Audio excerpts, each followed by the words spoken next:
देवाचा महाप्रसादामधील शिल्लक राहिलेल्या वस्तूंचा लिलाव। या लिलावात कोथिंबीर जुडीला तब्बल 20,000, नारळ तब्बल 41,000 रुपयांचे गावकऱ्यांनी घेतलं विकत। सांगली जिल्ह्यातील वाळवा तालुक्यातील शिरगाव येथील ग्रामदैवत सिद्धेश्वर मंदिरात झालेल्या लिलावात सगळ्या वस्तूंचं दराने सगळे विक्रम मोडीतकडे नवा उच्चांक प्रस्थापित केला आहे। या मंदिरात श्रद्धेतून झालेल्या लिलावात कोथिंबीर जुडीला तब्बल 20,000 रुपये एवढा दर मिळालेला आहे, तर मानाचा नारळ तब्बल 41,000 रुपयांना खरेदी करण्यात आला।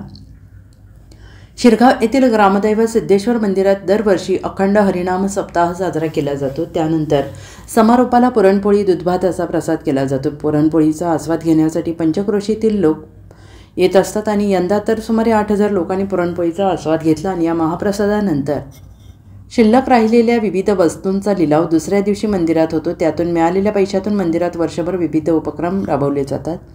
या लिलावात सगळा गाव सहभागी होतो। यंदाच्या लिलावात प्रत्येक वस्तूचा दर 100 रुपये निश्चित करण्यात आला होता। मात्र श्रद्धेतून या लिलावात मोठी चढाओढ लागली। त्यातून अनेक वस्तूंना मोठ्या रकमेची बोली लागली। लिलावात उत्तम चौगुले यांनी कोथिंबीर जोडी 20,000ने घेतली।